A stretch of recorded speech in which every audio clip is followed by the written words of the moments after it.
Sahabat Green bisa dilihat di setiap minggu genap pada pukul 16.00 sampai dengan jam 17.00. Hari ini, sahabat Green semua, kita akan membahas tentang kebersamaan gender, membangun pemikiran kritis dengan strategi pendampingan ekonomi perempuan. Sekarang kita sudah kehadiran ketiga narasumber kita di studio secara langsung. Mungkin sebelum kita masuk ke topik pembicaraan kita akan memperkenalkan terlebih dahulu ketiga narasumber kita. Yang pertama itu ada Kak Woro Supartina selaku Direktur LPSM ataupun sahabat Puan juga ya Kak. Selamat sore Kak. Wah ini Kak Woro memakai shawl warna merah yang menyala kakakku ya seperti yang lagi film-film kali ini. Gen Z. Lalu di sini juga ada narasumber kita yang kedua yaitu Ci Ika yang merupakan staf pengembangan jaringan Twitter ya dan juga merupakan member dari Sahabat Tuhan. Selamat sore Ci. Selamat sore Mega. Oke, kalau Ci Ika ini yang menyala itu bibirnya ya, listriknya sangat menyala sekali. Dan yang narasumber yang kita yang ketiga ini adalah Kak Mulia Agustina yang merupakan staf dari LPSM. Selamat sore Kak. Sore Mega. Selamat sore. Yang kalau Kak Mulia hari ini dia memakai baju ciri khas dari Provinsi Riau yaitu baju Melayu dengan warna ciri khas kita yaitu warna kuning. Baik, sahabat Green, hari ini tentunya kita akan membahas tentang yang kita sampaikan tadi tema di awal tentang kebersamaan gender untuk membangun pemikiran kritis dengan strategi pendampingan ekonomi perempuan. Berangkat dari situ, kita semua sudah tahu tentang Perda, yaitu Peraturan Provinsi Nomor 3 Tahun 2023. Nah, berangkat dari sini, mungkin Cik kita terlebih dahulu, Cik. Bagaimana sih, Cik, sebenarnya implementasi dari PUB, khususnya di Provinsi Riau ini, Cik? Ya, terima kasih Mega. Selamat sore sahabat Green dan sahabat pembina berada. Ya, kalau kita bicara bahas soal PUB ini, tentu kita akan apa ya? Tulisnya itu pasti di percepatan pengarusan gendernya, gitu ya. Nah, sebelum bagaimana implementasi di Provinsi Riau itu sendiri, PUB ini tentunya kebijakan ini lahir adanya urgensi gitu. Apa sih sebenarnya urgensi dari PUB ini? Nah, kita tahu bahwasanya hadirnya kebijakan PUB ini untuk apa namanya menselaraskan, menyamakan atau melakukan keadilan bagi kepentingan laki-laki dan perempuan gitu ya kan dalam perencanaan pembangunan daerah sehingga dampak dari pembangunan tersebut itu bisa dirasakan oleh perempuan. Nah, menarik soal peraturan daerah yang baru terbit di Provinsi Riau itu nomor 3 tahun 2003. Namun banyak itu kalau kita boleh tahu kita bahas dulu. Pertama kan tentu Impres ya, Impres nomor 9 tahun 2000 yang disetujui oleh Presiden kita pada saat itu oleh Allahnya Gus Dur gitu ya kan terkait bagaimana pengaruh gender dalam nasional. Nah, terbitnya Impres ini tentu menjawab segala apa namanya problematika gitu yang dimana ketimpangan gender selama ini itu masih terjadi hingga sampai saat ini gitu ya kan sehingga diterbitkanlah kebijakan ini untuk bisa diadopsi oleh seluruh pemerintah daerah gitu tentunya diimplementasikan. Terus sebelum hadirnya Perda Mbak Mega, adanya Peraturan Gubernur Nomor 18 Tahun 2018 tentang pedoman pelaksanaan pengaturan gender di Provinsi Riau. Jadi sebelum Perda ada namun kan kita tahu bahwasanya memang proses apa ya pengesahan di Perda ini atau berjalannya Perda ini kan juga sudah karena disahkan di Provinsi Riau. Nah, lantas bagaimana tujuan dari pengaruh utamaan gender gitu ya kan banyak sih sebenarnya acuan dari apa namanya pengaruh utama gender ini diantaranya itu memberi acuan bagi penyelenggara pemerintah daerah dalam menyusun strategi untuk mengintegrasikan gender dalam proses perencanaan, proses pelaksanaan, proses pemantauan atau monitoring, dan proses evaluasi. Kita tahu bahwasanya di Provinsi Riau sendiri kalau ditanya atau dikaitkan dengan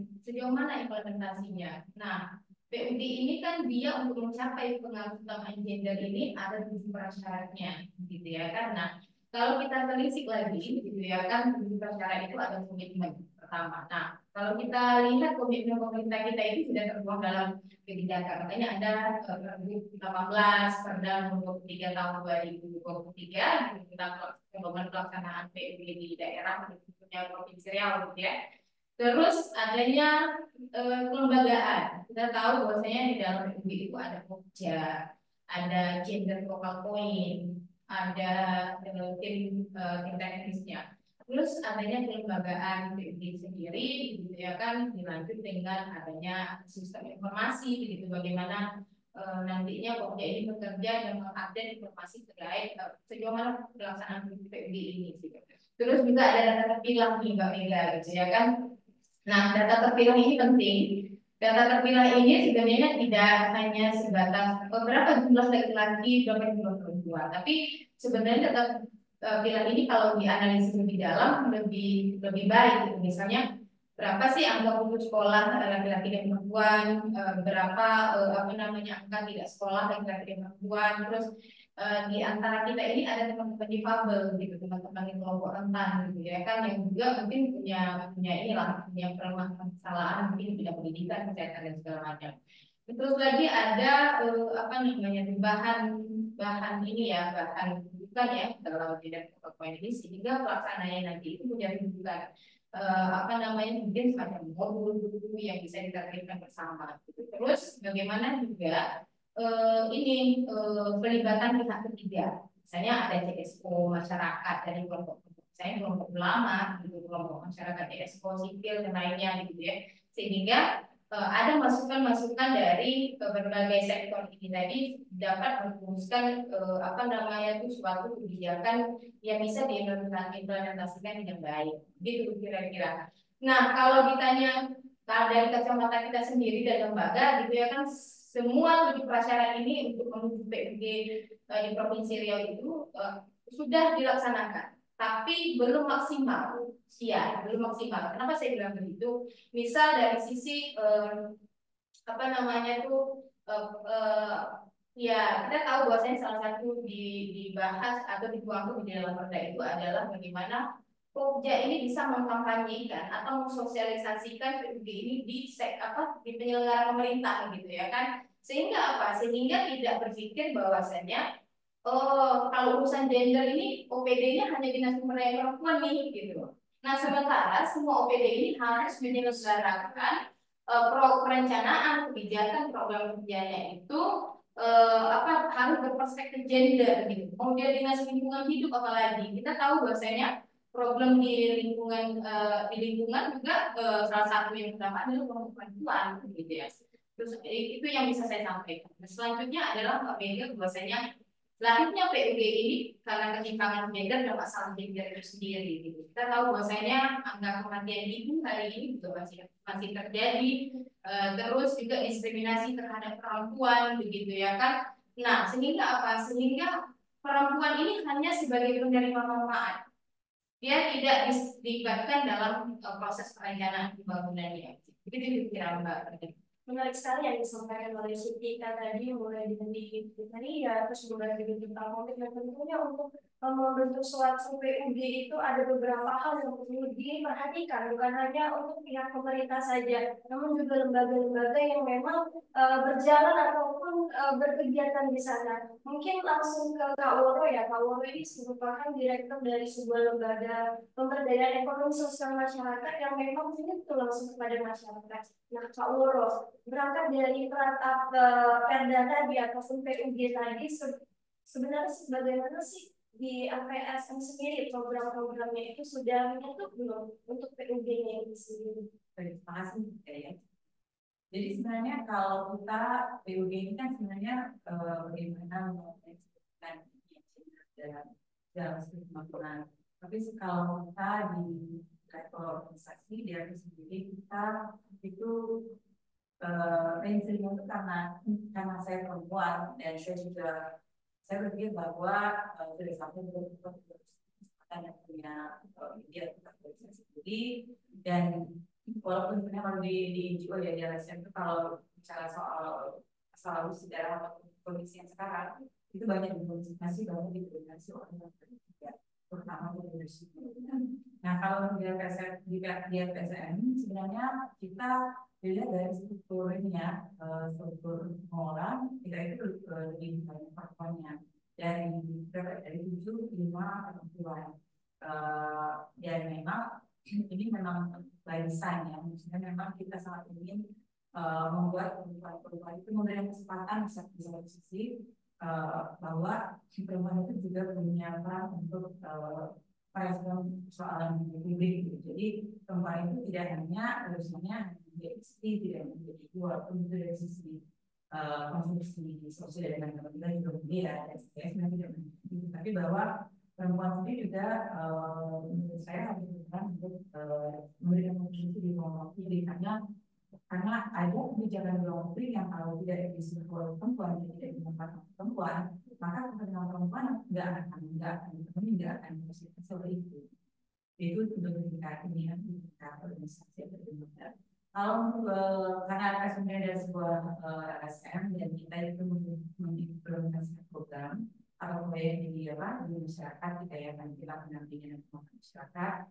Kita biasanya dalam mendesain proyek itu kita selalu memasukkan unsur penguatan terhadap perempuan, apakah itu dari ekonomi dan berbagai ini yang karena sebenarnya kata ekonomi, karena menurut kita ekonomi adalah salah satu sektor atau aspek yang menarik sebenarnya mengajak perempuan untuk mulai juga aktif bersama, berkumpul dan sharing ataupun membangun pikiran kritis itu salah satunya. Dan baru beberapa program yang baru ini juga kami berkolaborasi dengan teman-teman kita ya.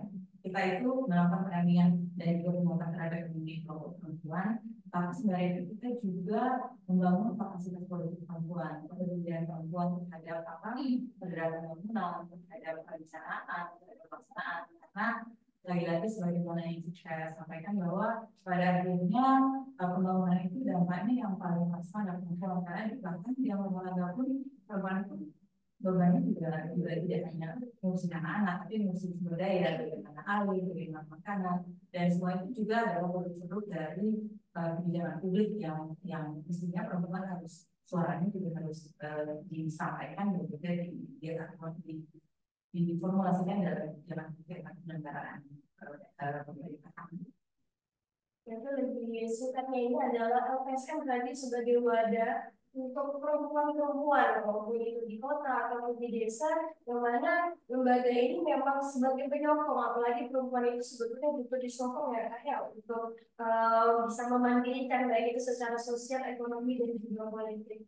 Nah, tentunya untuk itu semua ada dilakukan pemberdayaan. Pemberdayaan ini dilakukan oleh mungkin yang kalian sebutkan tadi oleh staf-staf yang ada di LPSM, yang mana memperkerjakan juga teman-teman perempuan di LPSM gitu. Dan di sini juga hadir ya Mbak Mulia yang merupakan sebagai pendamping ya Kak ya, pendamping di desa. Nah Kak, kalau boleh tahu Kak, sebenarnya bagaimana sih kondisi perempuan yang ada di desa hari ini?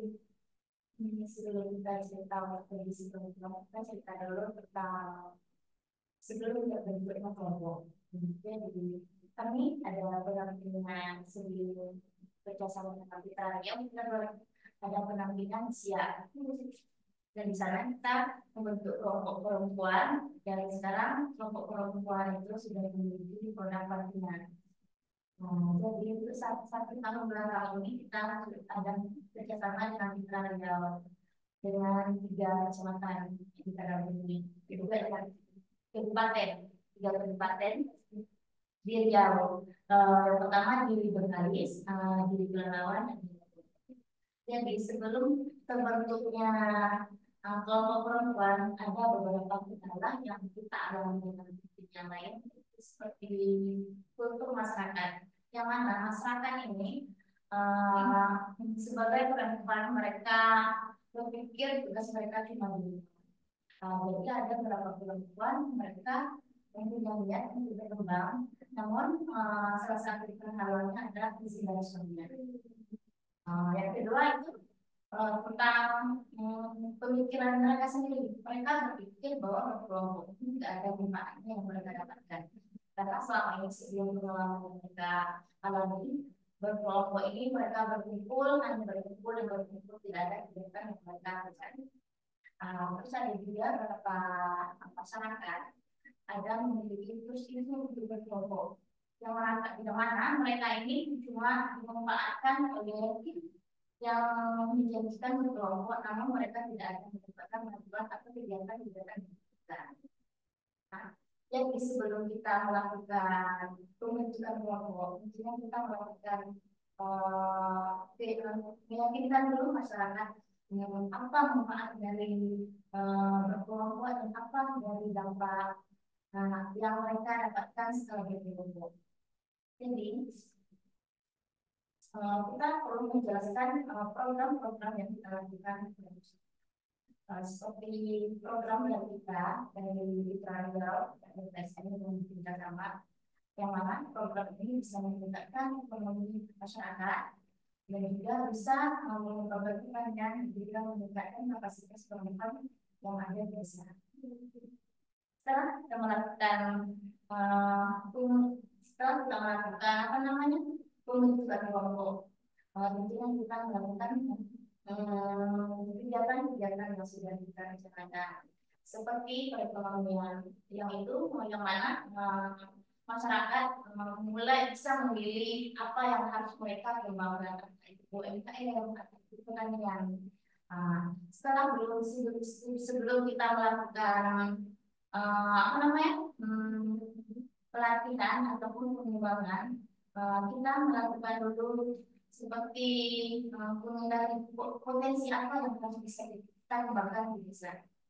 Seperti di Pak Teguh itu, potensi di sana ada ikan gabus, yang mana ikan gabus ini bisa kita kembangkan menjadi agrogan. Dan juga di desa Kriusono mereka banyak dihasilkan pisang, mana pisang ini bisa dijadikan untuk keripik pisang coklat. Jadi gitu. Jadi bagaimana kondisi pemuda desa itu yang terlihat adalah bagaimana culture tentang patriarkinya masih sangat kuat ya kayak terus juga berganda yang terjadi di masyarakat desa kita masih sangat kuat gitu. Bagaimana mereka harus mendapatkan izin dari suami ya kalau misalnya ingin membuat suatu kelompok atau ingin berorganisasi, tentunya pemberdayaan ataupun pendampingan yang kakak lakukan itu perlu pemberdayaan ekstra dengan tuntutan proses-proses yang kakak sebutkan tadi. Nah, kalau kita berbicara tentang pemberdayaan itu tadi, berarti kita berbicara tentang sebuah pembangunan juga kan. Apalagi perempuan itu di dalam PUG juga merupakan indikator untuk sebuah PUG itu bisa terbuat ataupun terlaksanakan. Nah, menurut Cika sendiri, Cik, mengapa sih PUG itu perlu dalam aspek pembangunan? Ya, seperti yang saya bilang tadi adalah PUG ini hadir untuk menyelesaikan pertimbangan hidup ataupun masalah hidupnya yang sudah disampaikan Pak Uwa tadi, bahwasanya kita bisa lihat dengan jelas posisi dari aparatur pemerintah kita yang mungkin posisinya sebagai pengambil kebijakan itu didominasi oleh laki-laki, gitu ya. Terus lagi kita tahu bahwasanya budaya patriarki kita juga sangat melekat, sehingga ruang publik, gitu ya, seperti Kak Ros sampaikan itu, akses, partisipasi, manfaat dan kontrol itu sangat sulit didapat oleh perempuan, ya kan? Nah, kita tahu bahwasanya PUG juga bisa mencapai kesetaraan dan keadilan gendernya itu jika perempuan itu secara akses, partisipasi, kontrol dan manfaat itu juga dirasakan gitu. Nah, kenapa kita bicara soal PUG ini dalam konteks pembangunan? Karena yang tertinggal itu perempuan, gitu ya. Nanti kita bisa bahas soal IPD dan DG ya, Kak Prof. ya. Nah, itu kenapa penting? Ya sangat penting. Karena kenapa? Laki-laki dan perempuan punya kebutuhan yang berbeda. Itu kita bisa garis bawahi gitu ya kan. Yang kedua adalah pelaksanaan pembangunan itu tidak bisa hanya dilaksanakan laki. Juga di apa namanya disertai ini peran dan kontribusi perempuan itu sendiri gitu. Nah, terus itu yang menjadi poin pentingnya Mbak Vika. Gitu. Terus bagaimana misalnya memasukkan atau memainstream gender dalam pembangunan misalnya begitu. Nah, itu bisa dilakukan dengan memasukkan dalam perencanaan daerah provinsi Riau khususnya misalnya dalam penyusunan rencana pembangunan jangka panjang RPJP Provinsi Riau. Terus kita bisa melihat atau memasukkannya lagi dalam rencana jangka menengah Provinsi Riau. Nah, untuk RPJMD 2004 itu sudah dimasukkan dalam rencana strategis gitu ya kan daerah yaitu pemberdayaan dan perlindungan perempuan dan anak gitu, dalam RPJMD Provinsi Riau. Terus bagaimana dengan program untuk di Provinsi Riau itu ada program kesetaraan gender, terus peningkatan kualitas hidup dan pendampingan perempuan sendiri itu sudah dimasukkan. Nah, begitulah mestinya gitu ya kan pembangunan daerah itu yang harus sudah termainstreaming gender atau responsif gender itu. Terus kalau sudah masuk ke dalam program tentunya ada penganggaran. Nah, penganggaran dan responsif gender Mbak Mega ya. Tapi saya terang betul gitu ya kan untuk tahun ini belum melihat itu Pak Woro gitu. Tapi yang sebelum-sebelumnya itu memang kalau digunakan lagi atau dipakai pisau analisisnya itu penganggaran program kegiatan responsif gender itu hanya di beberapa OPD yang bisa kita lihat. Misalnya di OPD misalnya salah satunya di yang perempuan gitu. Karena dia sudah dilabelkan perempuan, makanya kayaknya publik melihat bahwasanya oh ya udah urusan perempuan ya udah urusan dari dan perempuan. Tapi kita tahu bahwasanya program perempuan kita seperti Mulia bilang tadi masih melekatnya budaya patriarki sehingga tak ada dapat izin gitu ya kan. Perempuan itu kan ada di semua sektor begitu ya, pembangunan infrastruktur, ekonomi, politik, pendidikan, dan kesehatan begitu. Tentu seluruh UPD pembangunan apalagi gitu ya kan kalau kita klasifikasi dengan data nilainya ada perempuan yang mungkin seperti kita normal, ada yang difabel gitu ya kan selain dan sebagainya gitu. Nah, ini yang mestinya menjadi tugas bersama gitu ya kan terkait kekosongan tubuh persyarat tadi itu sehingga mewujudkan pembangunan yang sudah responsif gender yang kita bahas. Terima kasih Mbak Mega. Oke. Jadi berbicara tentang pembangunan ini kan itu sangat menarik bagaimana kalau untuk sebuah pembangunan suatu daerah tentunya itu berangkat dari peraturan-peraturan. Karena peraturan-peraturan itu yang dibimbing dengan perpolitikan atau politik di dalamnya. Namun hari ini mungkin yang sudah disebutkan oleh Cika tadi masih banyak nih leader-leader yang ada di pemerintah itu bukan perempuan. Jadi menurut Kak Woronika, sebenarnya bagaimana cara membuat pemahaman atau bagaimana untuk memahamkan ini untuk perempuan agar mereka paham tentang politik karena ya hari ini banyak perempuan ya udahlah kalau misalnya ada laki-laki aja sebagai pemimpin ataupun saya di DPRD jadi gubernur ataupun jadi bupati karena pemikiran tentang kritisnya politik itu di perempuan itu masih kurang. Itu bagaimana Pak Woro?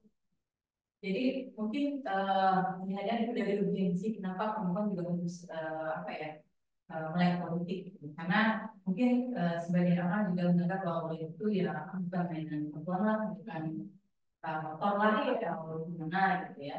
Padahal sebenarnya politik itu alat dan politik itu ya di luar politik elektoral kayak pemilihan pilkada dan sebagainya sebenarnya politik itu sebenarnya kita semuanya terlibat politik bagaimana kita mencapai tujuan kita strategi itu juga politik dan apakah kemudian itu kita menggunakan cara benar dengan baik atau tidak itu kembali lagi pada pilihan gitu ya. Nah tadi kembali lagi seperti Mulia katakan bahwa kultur patriarki kita kan masih sangat kuat ya di masa terutama dari pedesaan. Kalau di perkotaan mungkin sudah kita melihat ada tren peningkatan keadaan yang lebih baik ya. Baik. Tapi bahwa kita melihat bahwa perempuan itu sebenarnya dalam rumah tangga pun dia juga memutuskan. Dia itu keputusan sekolah di mana, kemudian belanja di mana, itu sebenarnya juga perlu pemikiran yang mestinya juga diasah dengan apa ya cara-cara ataupun apa ya lihatan terhadap sekitar. Makanya kemudian perempuan menurut kami juga harus pintar, karena dalam artian harus juga memiliki wawasan yang luas. Jadi tidak cukup ketika hanya menjadi rumah tangga, ibu rumah tangga, kemudian mengerjakan pekerjaan misalnya mengurus suami, anak, tapi mengurus anak itu juga pekerjaan politik, gitu. Karena bagaimana kemudian dari rumah tangga itu kita menciptakan perempuan-perempuan itu menciptakan insan yang berkualitas, gitu.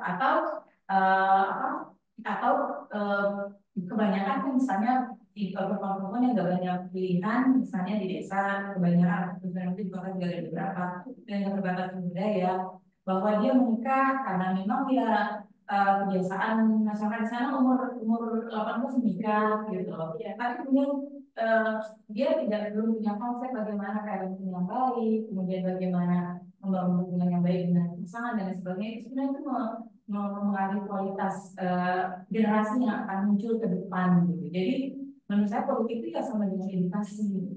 Jadi bagaimana membuat perempuan merasa bahwa politik itu adalah sesuatu yang harus kita intervensi, yang harus kita kontribusikan diri kita di sana, karena apapun produk yang keluar dari politik itu adalah pada akhirnya akan berdampak kepada diri kita. Dan ketika kita terlibat dalam politik, kita bisa memperluas akses, meningkatkan kesempatan, sehingga membangun kesadaran politik ini bisa kita lakukan dengan edukasi khusus ya, diskusi-diskusi formal dan informal terkait hak-hak perempuan ataupun hak yang di luar tentang hak warga negara. Kemudian bisa juga kita lakukan dengan memparalelkannya dengan seperti program-program pendampingan ekonomi, karena di desa sebenarnya persoalan yang paling besar itu kan kemiskinan, dan pendekatan ekonomi adalah salah satu pendekatan yang sangat diterima oleh perempuan, karena seperti tadi Bunda bilang bahwa kalau mengajak perempuan untuk ikut musrah bangun itu pasti susah ya, karena mereka bilang,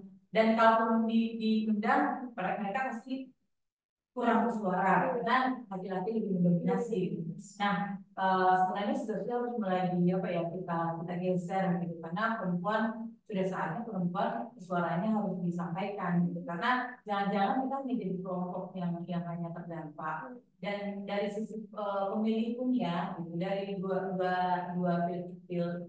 proses proses legislatif atau pemilihan pemimpin nasional daerah, itu pemilih perempuan itu komposisinya di atas laki-laki, di atas laki-laki. Tetapi saya mau menyampaikan juga ada satu artikel menarik menurut saya di kejadian yang baru ini, bagaimana pilihan politik atau keputusan politik itu berdampak kepada kemudahan perempuan dalam mengakses sumber daya. Jadi ada katakanlah ada caleg yang berkompetisi di desa, di kabupaten, di kabupaten seperti itu. Jadi ingatannya itu dia punya sumber bor dan dia selalunya membantu masyarakat untuk akses air di bukit lah dia punya sumber bor. Tetapi pada akhirnya kita tahu ya bahwa kadang-kadang di pileg ini kadang-kadang ada politik uang yang serangan pajak yang sudah bukan dia sudah rahasia umum lah ya, atau rahasia umum itu politik uang itu kemudian menjadi satu hal yang menjadi bahan keputusan untuk perempuan-perempuan untuk memilih. Akhirnya kemudian caleg itu tidak naik, dan caleg lain yang naik, dan sebagai ininya akhirnya dia kemudian walaupun ini kita lihat dari tidak ini ya, bukan kepekaan sosial ya, jadi bahwa perlu perempuan ketika mau keputusan itu dia berpikir panjang, jadi tidak hanya berpikir soal misalnya berapa uang yang kita terima pada hari ini ya, padahal jumlah uang yang kita terima itu yang diterima tidak seberapa dengan kesulitan yang kita hadapi 5 tahun ke depan gitu. Jadi penyadaran politik harus memang diintensifkan lagi agar keputusan perempuan apapun itu dalam rumah tangga, dalam politik elektoral itu betul-betul keputusan yang berbasis kepada rasionalitas ataupun logika berpikir yang lebih berorientasi pada kepentingan jangka panjang. Berarti segitu pentingnya ya Kak pemahaman politik untuk perempuan, karena ini akan berdampak panjang tentunya untuk kehidupan perempuan juga, karena perempuan yang memikirkan segalanya bisa dibilang sendiri dan bisa dikatakan seperti itu. Nah tentunya untuk membuat kesadaran politik itu kan dimulai dari dasar ya Kak, ya dimulai dari dasar. Nah mungkin langsung ke Kak Mulia nih. Kak Mulia kan untuk membangun pemahaman baik itu sosial, ekonomi, dan politik itu dimulai dari desa. Bagaimana peraturan di desa, muslimah, dan segala macam. Nah, kalau boleh tahu nih Kak Mulia, bagaimana sih proses pendampingan yang Kakak lakukan dari ini di desa gitu? Mana tahu tentang proses, adakah proses perubahan dari ibunya ataupun dari pemerintah desanya itu sendiri? Jadi selama ini setelah kita melakukan pendampingan, alasan salah satu kenapa ibu-ibu mereka tidak aktif dalam forum-forum desa, salah satu kurang percaya diri terhadap bahasa atau public speaking yang mereka sampaikan, dan juga pengalaman atau pengetahuan mereka apa yang harus mereka sampaikan di dalam komunitas desa.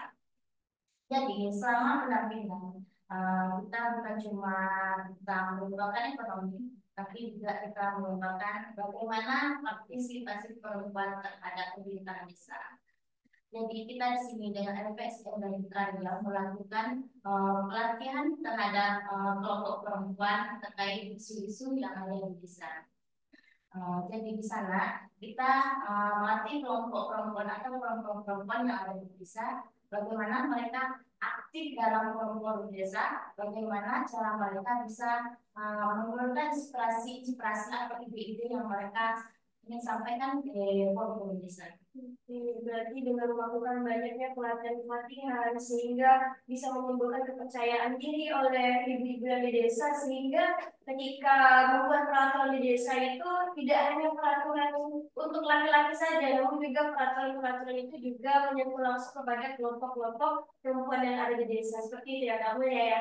Yang mungkin sahabat Grace semua, kita akan break sebentar, kita dengarkan info-info berikut itu.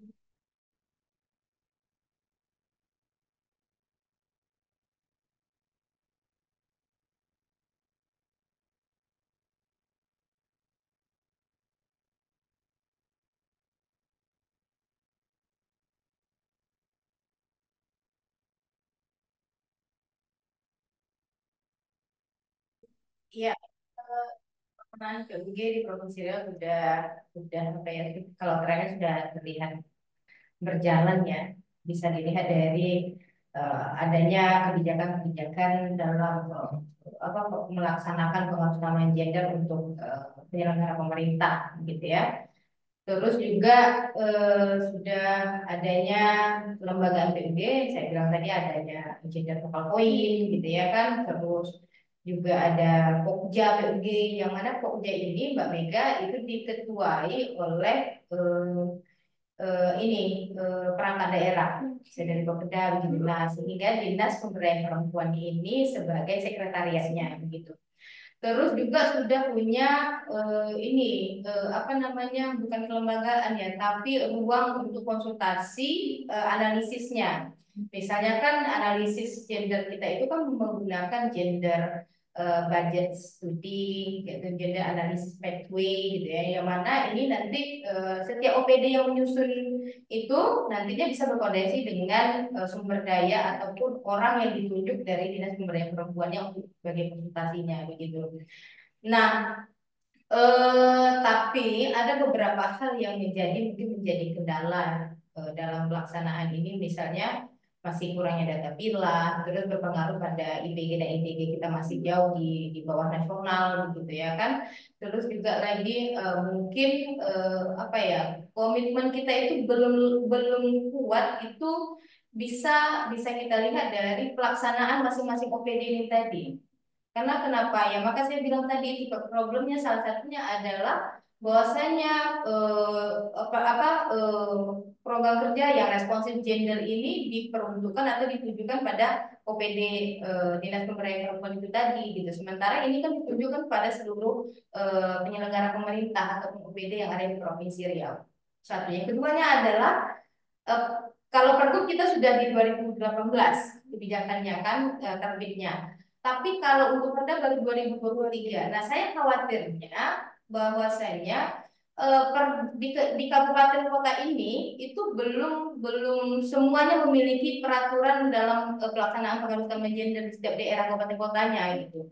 Nah, mungkin kita bisa cek nanti gitu ya kan. Misal kemarin saya juga tanya di salah satu misal satu kota ya, kota Pekanbaru apakah sudah punya, karena saya pernah ikut bersama-sama membahas draft akademiknya itu di tahun 2019 Kak Oro gitu. Nah, sampai sekarang itu saya belum belum apa ya, belum belum mendapat info bahwa apakah itu sudah disahkan atau belum. Tapi mendengar dari saya cek di apa ya, tracking di media, website atau apapun, googling gitu ya, itu belum ditemukan disahkan gitu. Nah, ini juga kan perlu menjadi salah satu kendala kenapa kita masih dalam proses mempercepat PUD ini gitu. Ternyata masih ada kabupaten kota yang belum punya turunan perda dari perda kita itu gitu, yang di provinsi gitu.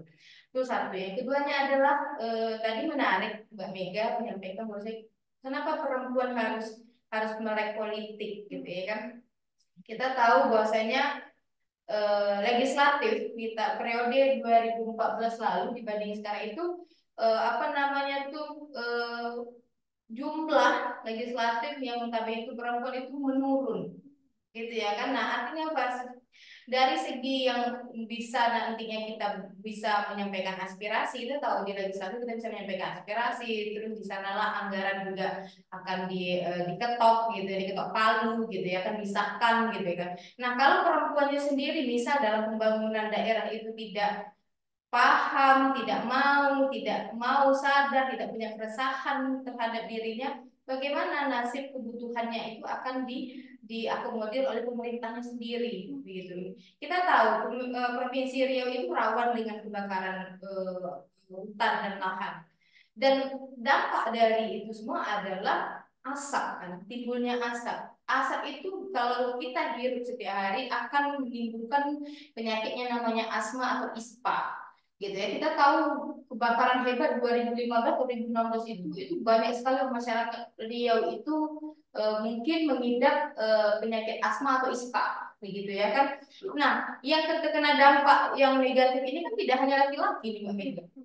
Mungkinkah laki-laki ini misalnya pemangku kebijakan memikirkan kebutuhan kesehatan perempuan ini gitu.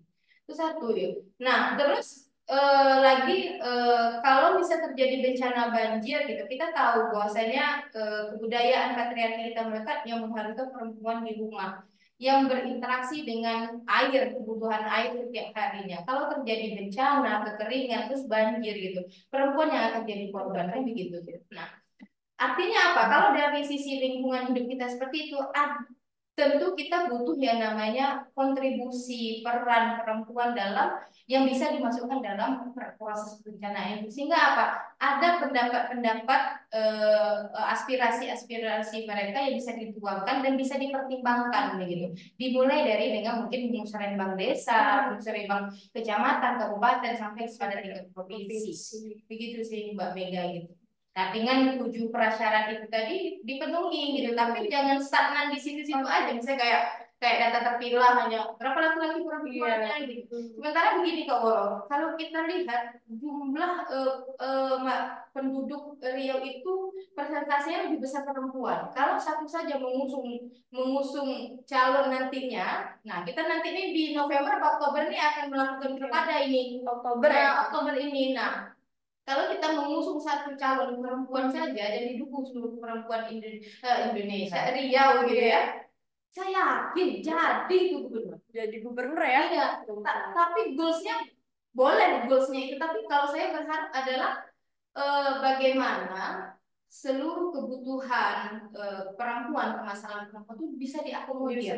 Nah, inilah kesempatan kita bagi perempuan yang ada di sini dan mungkin sahabat perempuan atau puan di luar sana itu bisa ini menyusun strategi dan rekomendasi untuk menjelang pilkada mendatang gitu. Sehingga apa? Kalau kemarin kita sudah agak lost di pemilu ya kayak sedikit sekali itu isu perempuan yang disampaikan gitu ya kan.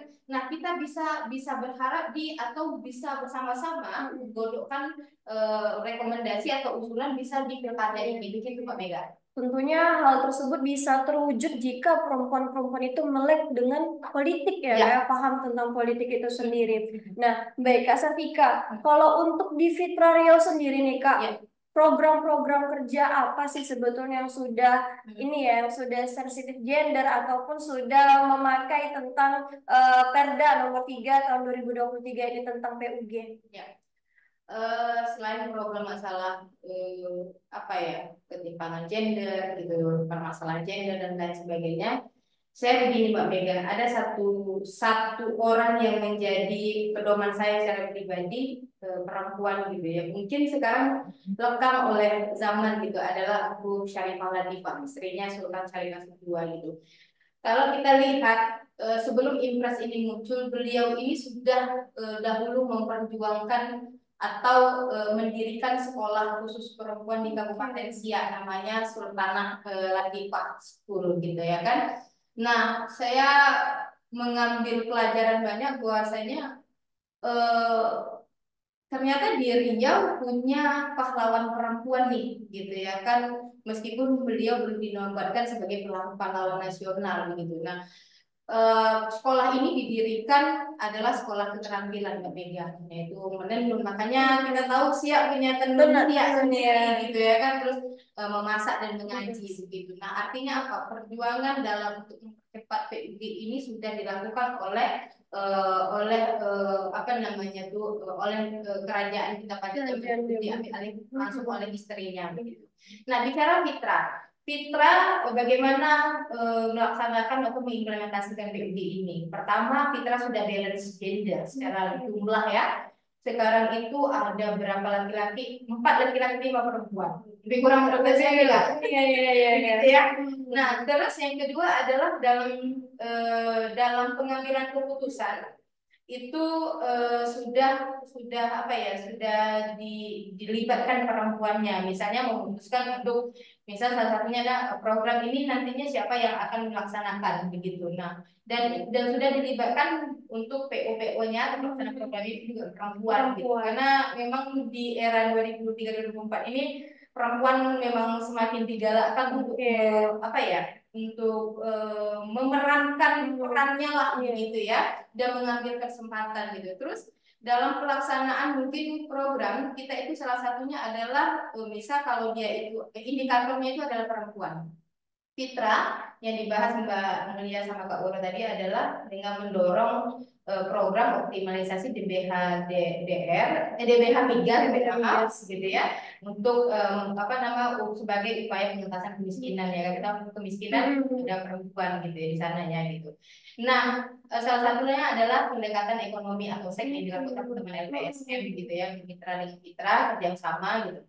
Nah, terus tapi kita sebenarnya kalau di fitranya itu goalsnya bukan di pendampingan ekonominya Mbak Mega, tapi adalah bagaimana mungkin perempuan yang dibilang sama Mbak Mulia tadi itu, dia tidak mau bicara awalnya, tapi dia sudah berani bicara. Yang awalnya datang ke musrembang desa hanya sebatas memenuhi kuota di belakang gitu atau konsumsi, tapi dia sudah berani menyampaikan usulan. Meskipun usulan dia itu mungkin ketika sudah di kecamatan itu sudah tidak ada lagi, mungkin tidak dikawal gitu ya. Begitu Mbak Mega. Terus kita juga mendorong yang namanya ecological fiscal transfer gitu ya kan, bagaimana pendanaan hijau gitu ya programnya gitu. Nah, pendanaan hijau ini kita sebut kalau di kabupaten namanya TAKE, transfer anggaran kabupaten anggaran untuk kabupaten gitu ya kan, berbasis ekologi. Nah, itu bagaimana apa namanya, salah satu skema yang kita adopsi sekarang itu adalah anggaran desa berbasis kinerja gitu ya kan, di mana kita menilai bagaimana kinerja desa ini, desa menilai sendiri. Nah, salah satu indikatornya itu lingkungan hidup, pemerintahan desa, dan kesejahteraan masyarakat. Nah, di masing-masing indikator ini Mbak Mega ada sub indikator yang menilainya. Salah satu sub indikator itu adalah pemberdayaan perempuan gitu. Nah, jadi kita sudah mencoba gitu Mbak Mega. Terus secara SOP internal kita sudah ada SOP SEAK namanya, perlindungan eksploitasi kekerasan dan pelecehan seksual. Itu sudah kita buat juga SOP itu di lembaga dan sudah disahkan juga oleh direktur kita. Begitu cara kita untuk mengimplementasikan pengalaman gender versi Fitraria begitu kira-kira. Keren banget. Ternyata Fitraria juga sudah ini ya apa namanya mulai menggaungkan tentang keadilan gender itu. Walaupun ya kalau kita berbicara tentang keadilan gender ya Citika, kita bukan hanya berbicara tentang perempuan saja, namun juga kita berbicara tentang keadilan untuk laki-laki. Namun hari ini kan kaum-kaum yang bisa dikatakan dikerdilkan ataupun memang yang dibilang kaum kelas 2 itu masih perempuan, sehingga perempuan-perempuan memerlukan wadah-wadah, memerlukan lembaga-lembaga yang memang mendorong langsung. Nah, kalau kita berbicara tentang pengembangan ekonomi, pemberdayaan ekonomi yang seperti dilakukan LPSM itu sendiri, Kak Woro. Nah, sebenarnya Kak Woro, kenapa sih perempuan-perempuan itu perlu mandiri secara ekonomi gitu, Kak Woro? Ya. Jadi mungkin melihatnya juga dari global ya, dari makro. Makronya tidak hanya dalam level negara, tapi juga dunia. Bahwa persoalan yang masih yang berusaha untuk diatasi sejauh ini masih kemiskinan. Dan walaupun kemiskinan itu aspeknya tidak hanya ekonomi, tapi kan multidimensi sebenarnya kemiskinan itu ya. Akses keterbatasan itu juga sebenarnya mendorong kepada kemiskinan. Nah, salah satu yang paling mujarab ataupun yang paling dekat lah penyelesaiannya yaitu dengan penguatan ekonomi. Jadi dan satu hal yang pendekatan yang gampang diterima oleh perempuan-perempuan terutama yang di daerah-daerah kantong-kantong kemiskinan, yaitu karena itu jadi motivasi mereka untuk memperbaiki kualitas hidup, memperbaiki kesejahteraan hidup gitu dengan segala keterbatasan mereka punya. Dan kenapa perempuan itu harus mandiri secara ekonomi? Saya pikir karena memang persoalan kemiskinan itu sebenarnya letak utamanya itu ya bagaimana perspektif perempuan itu perannya itu dimaksimalkan gitu. Karena contoh ya dalam kondisi-kondisi yang guncangan kayak pandemi ataupun krisis ekonomi 1998 itu kan akhirnya peran perempuan nggak hanya lagi bicara soal domestik rumah tangga. Pada akhirnya mereka harus berbagi peran, saling mendukung perempuan dan laki-laki untuk juga mensupport ekonomi keluarga gitu. Dan sebenarnya kenapa kemudian perempuan juga harus kuat secara ekonomi, karena sebenarnya kita itu udah tahu ke depannya akan seperti apa. Kalau kita bergantung kepada laki-laki di saat terguncang kita juga harus berperan gitu. Tapi di saat hal-hal yang nggak bisa kita prediksi, misalnya ketika kepala keluarga ataupun pasangan meninggal, dia juga mungkin terkena PHK gitu.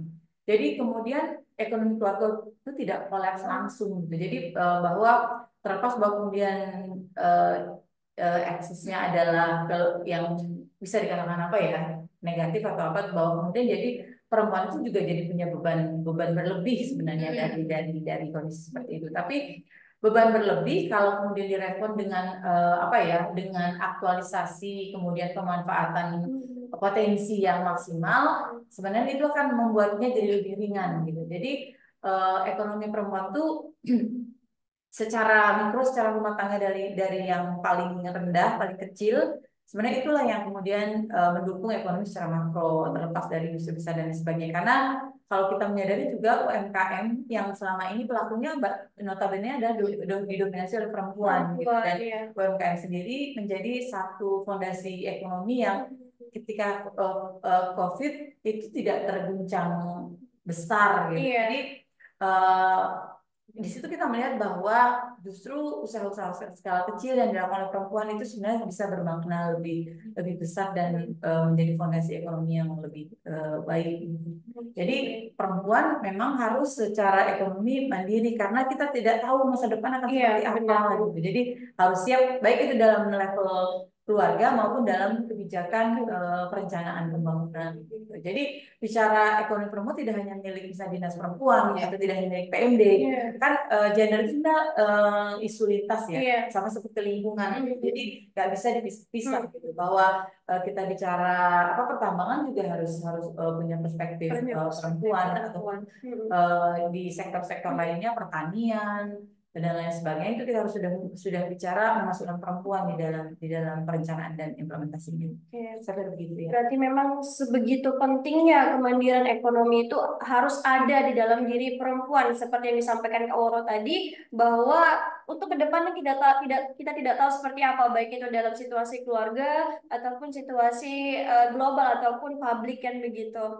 Nah, tentunya hal itu juga merupakan dasar untuk bagaimana ya pemberdayaan juga ya, bagaimana di desa itu sendiri ya Kak Mulia ya sebagai pendamping. Tentunya seperti yang Kakak sampaikan tadi banyak beberapa kendala-kendala dan juga Kakak sampaikan tidak hanya mengembangkan ataupun ikut untuk memberdayakan secara sosial saja, tapi juga ekonomi dan juga politik. Nah, Kak Mulia, sampai saat ini kan itu sudah banyak nih daerah-daerah ataupun desa-desa yang sudah Kakak dampingi, dan yang terakhir ini ada 3 kabupaten kota ya Kak ya, ada Rokan Hulu, Bengkalis, dan juga Pelalawan. Nah, bagaimana sih Kak perubahan-perubahan yang terjadi di ibu-ibu kita yang ada di desa ini, perempuan-perempuan kita yang ada di desa itu mungkin secara sosial, ekonomi, atau politiknya? Yang pertama kita bahas dulu masalah ekonomi. Perubahan yang mereka dapatkan setelah pendampingan dari kita, mereka sudah ada produk turunannya bagi yang UMKM. Jadi mereka sudah ada penghasilan dari mereka produk-produk yang mereka jual. Yang kedua itu dari pertanian, mereka sudah menghasilkan atau sudah panen dari hasil yang mereka tanam. Jadi itu perubahan dari segi ekonomi. Dari segi politik, yang pertama perempuan ini sudah mulai sadar atau tertarik betapa pentingnya mereka harus tahu tentang isu-isu yang ada di desa maupun politik-politik yang ada di desa, mereka sudah mengetahui. Bahkan sudah ada kelompok perempuan khususnya di Riau, apa namanya, perwakilan dari Riau, mereka sudah mengikuti kongres dan konferensi ya skala nasional, yaitu di Surabaya dengan tema perempuan dan generasi muda penjaga hutan. Itu dilaksanakan kapan Kak? Itu dilaksanakan pada bulan November semalam. Oh, di tahun 2023. Ya, tahun 2023.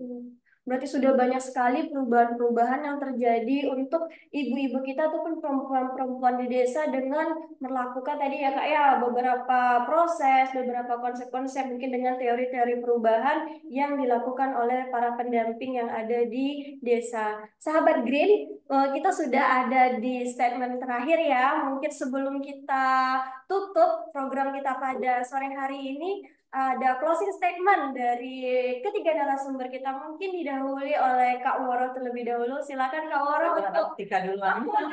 statementnya ya, mungkin Kak Woro dulu lah ya, selaku yang dituakan di sini.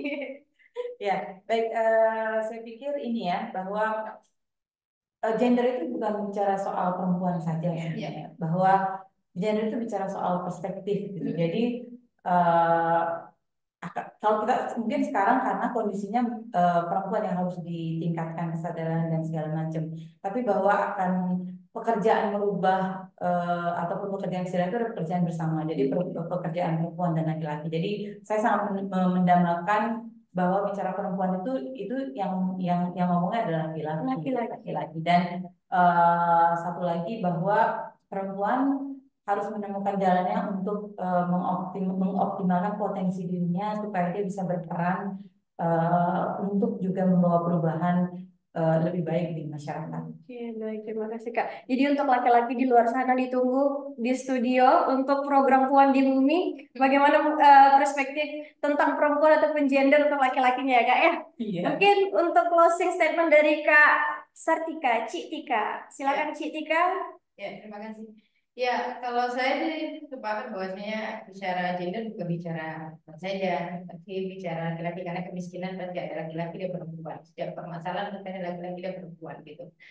Nah, saya ingin mengajak nih kepada seluruh sahabat Tuhan di luar sana, mari kita yang sudah mungkin punya wawasan soal perspektif gender, mainstream gender gitu ya kan, dan apapun itu gitu ya kan, untuk mungkin tujuan kita sama adalah untuk bagaimana apa namanya mendorong perempuan sehingga terakomodir kebutuhannya. Mari sama-sama kita bergandeng gitu ya kan, dan saling berkoordinasi lah untuk kepentingan perempuan ke depannya. Saya pikir begitu. Oke, terima kasih Dika. Mungkin langsung saja closing statement dari Kak Mulia.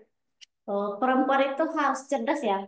Bagaimana perempuan itu harus bisa mengatur rumah tangga, kehidupan rumah tangga, kehidupan sehari, bahkan kehidupan lingkungan politik.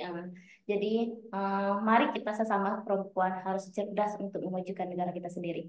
Oke, baik. Terima kasih kepada ketiga narasumber kita yang sudah hari ini membagikan ilmu kepada sahabat Green yang sedang mendengarkan. Banyak sekali ilmu yang sudah kita dapatkan, banyak sekali pengetahuan-pengetahuan yang bertambah tentang pengusamaan gender, tentang bagaimana kemandirian ekonomi terhadap perempuan, dan tentang bagaimana pemberdayaan-pemberdayaan yang dilakukan di desa hari ini. Mungkin sahabat Green semuanya, kita sampaikan di sini untuk program kita hari ini. Jangan lupa untuk mendengarkan kembali program-program kita pada minggu genap setiap bulannya, yaitu di hari Jumat ya, pada pukul 16 sampai dengan pukul 17.00. Mungkin sebelum ditutup ada kata-kata nih untuk sahabat Green semuanya. Seorang perempuan yang kuat tidak duduk-duduk mengasihi dirinya sendiri atau membiarkan orang lain menganiayanya. Tidak menanggapi orang yang mendikte atau coba menjatuhkannya. Jika jatuh, bangkit lebih kuat karena kita bukan korban, tapi kita selamat. Kita yang dapat mengendalikan hidup kita dan kita bisa mencapai semuanya apa yang kita mau. Mungkin hanya sekian program dari kita pada sore hari ini. Saya selaku presenter pada sore hari ini memohon maaf jika ada kesalahan dalam penyampaian ataupun ucapan. Sampai ketemu di minggu depan. Assalamualaikum warahmatullahi wabarakatuh.